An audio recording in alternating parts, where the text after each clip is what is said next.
Donte DiVincenzo and his camp are reportedly mad at the Sacramento Kings, believing they are intentionally keeping him out of the starting lineup and limiting his minutes in order to drive his price down this offseason. The summer hasn't even started yet, and already it's off to a bad start. Typical Kings. We'll talk about it on today's episode of the Locked On Kings podcast. You are Locked On Kings, your daily Sacramento Kings podcast. Part of the Locked On Podcast Network, your team every day. And now, ladies and gentlemen, it is that time. Time for another episode of Locked On Kings. Hello and welcome into Locked On Kings, your podcast hub for Sacramento Kings coverage all regular season and all offseason. If you're looking for in-depth analysis, game-by-game breakdowns, highlights, interviews with local and national experts, full coverage of your Sacramento Kings from January through December, this is the place for you, part of the Locked On Podcast Network.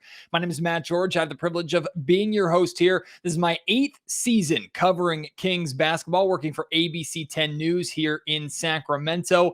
And it wouldn't be a Kings offseason without some sort of drama. According to James Ham of ESPN 1320 and the Kings Beat podcast, James, along with his co-host Brendan Nunez, on the latest episode of the Kings Beat, we're talking about Donte DiVincenzo, and James dropped the bomb that the camp of DiVincenzo is upset at the Sacramento Kings because they believe that the Kings have been intentionally holding Donte DiVincenzo out of the starting lineup, limiting his opportunity for production in order to drive his price down this offseason, to get him less money so the Kings could bring him back on a cheaper option. Now, before we dive into the significance of this conversation, how big of a deal it is or isn't, I do want to address the fact that James Ham is one of the most plugged in reporters when it comes to the Sacramento Kings. Also a great friend of mine. You've heard him here on Locked On Kings many, many times. James and I talked on the phone after this report went down because I wanted to get more information and more details from him. And I never once questioned the legitimacy of this, because when James gets information like this, he doesn't roll with it or put it out there into the world right away. He always follows up. He asks questions. I'm sure he contacted the Sacramento Kings. I'm sure he contacted DiVincenzo's camp even more to get more information. So when James says this stuff, it should be taken seriously. There is no way or nowhere in my mind that I believe that this is overblown or that James is making this up or making a whole lot out of nothing. I firmly believe that this is a legitimate frustration by DiVincenzo and his camp. The question is, though, do they deserve to be frustrated? Do they have a point or not? And I will say, when I heard this, my immediate reaction was, honestly, this makes the most sense. And what I mean by that is it has not made any sense from a pure basketball standpoint. It has not made any sense at all, period, for the Kings to start Justin Holiday over Donte DiVincenzo like they've continued to do. The one time they started DiVincenzo, that was when Justin Holiday was hurt. DiVincenzo absolutely shined. Now, it's also important to point out that in terms of minutes played, in terms of shots, in terms of production, DiVincenzo gets more opportunity, even though he's not a starter, than Justin Holiday does. And smart general managers, which is pretty much every general manager in the league, they're not going to look at games started and ignore the production in terms of minutes played and usage rate. That's what they're going to look at more than games started. However, the optics of starting going into a negotiation period, a free agency offseason, the optics of starting does make a difference, especially when you're a guard. If you're a big man, it's a little less significant. Like we saw last offseason, Richaun Holmes, a starting caliber center in the NBA, Kings ended up getting him later on in free agency for an affordable contract that he wanted more money for.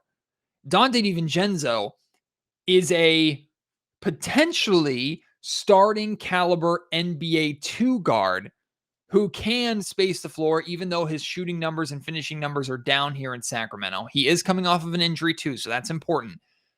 But he also plays defense. There are a ton of teams in the NBA that are going to be interested in the services of Donte DiVincenzo. In fact, talking to James Ham, he told me that.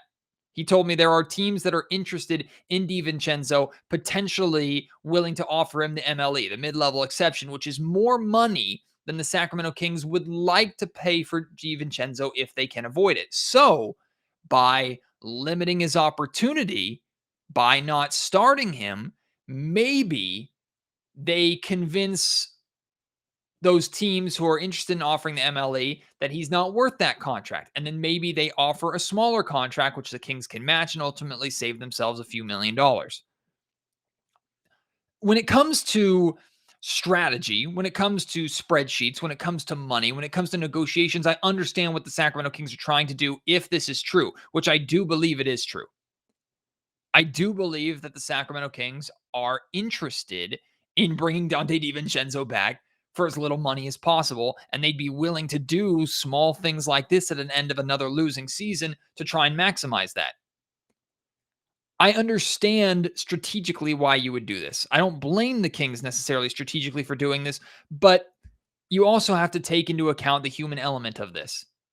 And when a guy who is coming off of his rookie contract is looking to get paid, especially when he's coming off of a big injury, and you never know, even though I expect DiVincenzo to have a long and prosperous NBA career, you never know. It could end in a heartbeat. You want to try and secure as much money as you possibly can, especially when DiVincenzo is one of the biggest bargain contracts in the league. DiVincenzo is the third lowest paid player on the Sacramento Kings, third or fourth. Like, that's ridiculous, considering he's arguably, he should be their starting two guard.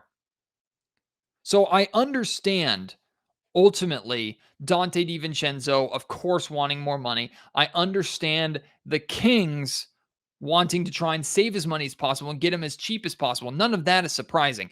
Where we have to be potentially concerned is, does this flare up in an ugly way for the Sacramento Kings? Truthfully, optics-wise, this wouldn't be a story in many markets outside of Sacramento.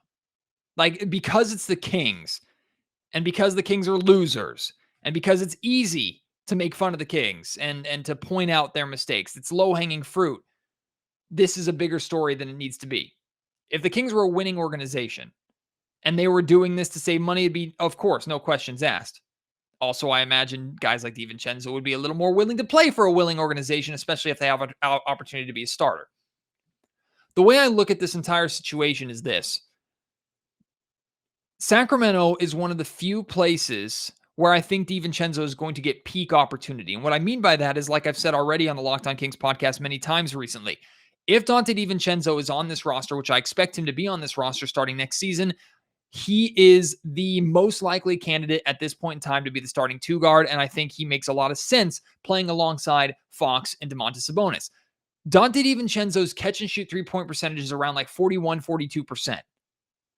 That suggests that he needs to play with a distributing guard or distributing big like both Fox and Sabonis are. Fox, I know, is not necessarily known as a distributing guard, but what I mean is DiVincenzo can space the floor. He'll get more catch and shoot opportunities because not only will the ball be running through DiVincenzo, or rather Sabonis in the high or low post, Fox can be attacking the basket, draw in a defender, easy kick out. There's a catch and shoot opportunity for you. Versus where DiVincenzo's been struggling is when he's had to create his own shot and shoot off the dribble. So I think Sacramento is an ideal spot for DiVincenzo. And I think he knows that. I think his camp knows that. But they're also trying to secure as much money as possible. I am honestly not concerned about this. I'm really not. I think in the end, DiVincenzo is going to get paid. The Kings are going to be fools not to match. And unless a team swoops in with more than the MLE and a lot of money randomly for no reason, the Kings are going to match. If a team offers DiVincenzo the MLE, the Kings are going to match. At least as far as I understand. Even if they don't want to pay that much, they will. They want Donte DiVincenzo on this team. They need Donte DiVincenzo on this team for so many different reasons. And even if DiVincenzo and his camp aren't happy with how things are playing out right now, I expect all will be fine come training camp and the start of next season. Things will be worked out this offseason.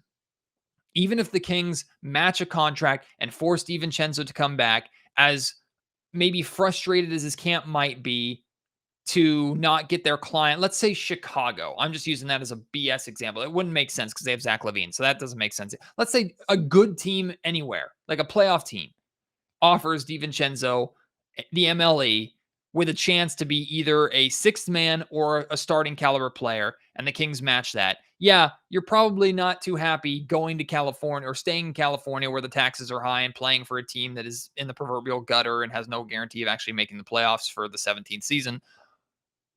But you're getting the same amount of money. DiVincenzo is already well liked here.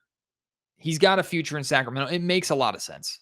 Like I really think this is all going to blow over and is going to end up being a non-issue.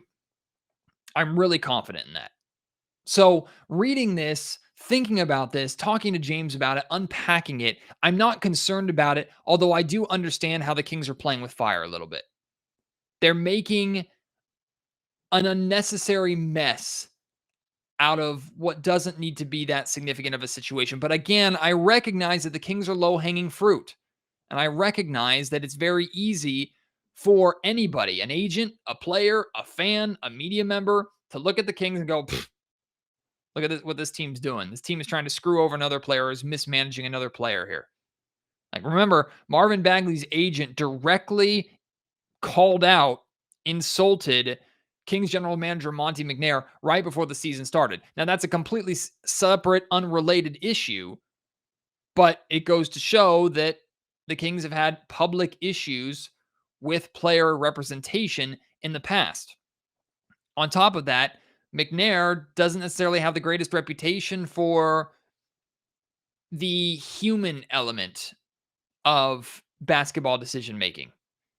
Kyle Guy came out and was very open about how the Kings just kind of dropped him and let him go, left him out to dry. When Bogdan Bogdanovic, his failed sign and trade for Donte DiVincenzo with the Milwaukee Bucks, everything that went through with that, and then he only received really one phone call. Tyrese Halliburton said he felt completely blindsided by what the Sacramento Kings did trading him at this trade deadline. I understand why McNair made all those moves. Strategically, there probably were close to the right moves. I could argue the Bogdan Bogdanovic move, letting him go, was not the right move. In fact, I feel that way, but it is what it is. But there's the human element as well. And that's important, especially in the modern NBA where player personality and player feeling is so much more important than it used to be 20 years ago. How players feel. Players carry a lot more power now than they did back then. And if a disgruntled DiVincenzo is going to come into this season, I don't think it's going to have that big of an impact. Again, I expect it to blow over, but you're flirting with fire a little bit. You're making things unnecessarily difficult on yourself. Strategically, I understand if the Kings are doing it, which I believe the Kings are doing it. I don't necessarily blame them for it. But you just hope that it doesn't come back to bite the Kings in any kind of way. As of right now, I don't think it will. Again, I'm saying I would bet good money that Donte DiVincenzo remains the Sacramento King and that this is all water under the bridge, and really we might not talk about this again after today. Maybe it comes up a little bit more, but once a contract is signed, I don't think this is going to be much of a conversation at all. I really don't. But as of right now, it's in the news. And the Kings already bringing some offseason drama with them, even though the regular season hasn't even ended yet, unfortunately. We're close. One more game. Yeah, the Kings played tonight. They played the Los Angeles Clippers. Guess what? Donte DiVincenzo didn't start. He did play in the game, though. We'll talk about the game that he'd had. Talk about whatever rest of the games the Sacramento Kings had. Offensively, they had no idea what to do. The first quarter has suddenly become a big issue for the Kings as of late. I guess we'll discuss that. In the end, another loss. We're one step closer to the end of the season, but the Kings are now guaranteed to do something this season that they didn't do in the last two abbreviated seasons. And no, it's not a good thing. I'll share with you what that is when we come back after I tell you a little bit about Built Bar, the protein bars that taste like candy bars covered in 100% chocolate, soft and easy to chew. These Built Bars are delicious. Use them to replace those candy bars that you need, that sweet tooth demands after dinner or a snack during the day. Look, I understand why you love those candy bars so much. I do too. I'm telling you, Built bars taste just as good, if not better. Plus, they're significantly healthy for you. Instead of a 240 calorie Built bar, or rather candy bar, you can get 170 calories from your Built bar with an average 17 grams of protein. Plus, they come in so many different flavors, a wide variety, so you really won't get bored. For the hearty chocolate lovers, you have options. For fruit lovers, you have options. If you're like me and love mint chocolate chip ice cream, they have the mint brownie bar, which is oh so good. Give them a try. When you go on to built.com, you can use promo code LOCKED15 to get 15% off. You can order a mixed box to try a bunch of different bars. You can order a specific box with the flavors that you want. Pick and choose that. You can try their new marshmallow puffs, which are really, really good. Again, use promo code LOCKED15 though for 15% off at built.com. The Kings played the Clippers tonight. Did you watch it? I wouldn't blame you if you did, or didn't rather. I kind of would blame you if you did. There's much better ways to spend a Saturday night at this point in time. It was a beautiful day here in Sacramento. Hopefully you chose to spend your time wisely elsewhere. But if you did watch the game, congratulations. You continue to be the loyal Sacramento Kings fan base that I adore. And then I'm very thankful as part of listening on the Locked On Kings podcast. What is there positive to pull out of this Kings game? Well, I don't know. Davion Mitchell had 22 points and 7 assists. I mean, he continues to play pretty well. Still played almost 38 minutes in this game. Donte DiVincenzo played 20 minutes off the bench, 8 points on 3 of 7 shooting, 1 of 3 from three-point range. Harrison Barnes only 3 points in 26 minutes. Yikes. 15 points for Trey Lyles, 12 points for Damian Jones, 6 rebounds for Lyles. Jones also had a couple assists and 4 steals. I'm scratching. I'm reading this box score at this point in time because there's really nothing more to say about this Kings game other than the fact that the Kings scored just 16 points in the first quarter. They didn't have their first point until 4 minutes into this game. And first quarters have suddenly become an issue for the Kings over the last couple of weeks. They just are getting out to slow starts. Am I going to read too far into that? No, because it's the end of the season. The Kings aren't nearly at full strength. I expect things would be different with Fox and Sabonis together. And what's funny is maybe a month ago now, when Fox and Sabonis were playing, but the Kings were blowing massive leads on a nightly basis, it was the first quarter that was their strong suit. Now, at this point in time, they're just coming out of the game a little bit slow, falling in a hole and trying to battle back. That was pretty much the story of this game. Paul George, in 33 and a half minutes, 23 points, also had 12 assists, 8 rebounds. He flirted with the triple-double. I give full props to what Ty Lue and the Los Angeles Clippers have done this season, despite being ridiculously hurt. They're just now a game over 500, 41-40 on the season. 20 points for Norman Powell, Isaiah Hartenstein, and Luke Kennard both had 10 points off the bench as well. So, hey, I mean, good on the Lakers, or rather Clippers, not the Lakers. They're out of the playoffs. Joy for that. But good on the Clippers. Wish them the best in the playoffs, and we'll see what happens to them. I don't have too high of expectations for them, but at least they'll be involved. And regardless of what happened in this game, win or lose, the Kings are going to get the 7th, or the best odds of the 7th overall pick in the draft. The Kings, thanks to the Lakers winning the other night, the Kings could have won both of these games to wrap up the season, tonight against the Clippers and then tomorrow against the Phoenix Suns. Could have won both of those, and the 7th spot would have been secure. They cannot catch the 6, and they will not fall as far as the 8th in terms of best odds. So really, for pride's sake, you wanted to win both of these games, and you needed to win both of these games because the last 2 seasons, remember, abbreviated seasons because of COVID-19, the last 2 seasons, the Kings managed to win 31 games. Right now, the Kings are at 29. So the Kings, at best, can finish with 30 wins. The Kings have had 30 or more wins, 31 or more wins in every season since 2017-2018, which was De'Aaron Fox's rookie season. So you mean to tell me that this Kings team is likely going to finish just barely better than Fox's rookie season, when the Kings rolled out a roster that really featured 5 rookies, and it was the year after they traded DeMarcus Cousins? Tell me that this wasn't a step backwards for the Kings. Tell me that this wasn't a wasted season. Now, I do believe the Kings are moving in the right direction by trading for Domantas Sabonis, and rightfully so. I have high expectations for next season, assuming Sabonis and Fox are the core going forward and are able to stay remotely healthy next year. Still have those high expectations no matter what, but it's just dreadful to see where the Kings are at in the win-loss column. The fact that they're not going to be able to match in 82 games what they accomplished win-wise in, I think, 72 games. It's 2 72-game seasons is embarrassing. And it just goes to show you, like, this season has been dreadful for the Sacramento Kings. Just awful. Really, really, really bad. And I'm very, very thankful that it's coming to an end. I have not been more ready for a season to end than I am right now. I have not been more ready, to say the absolute least.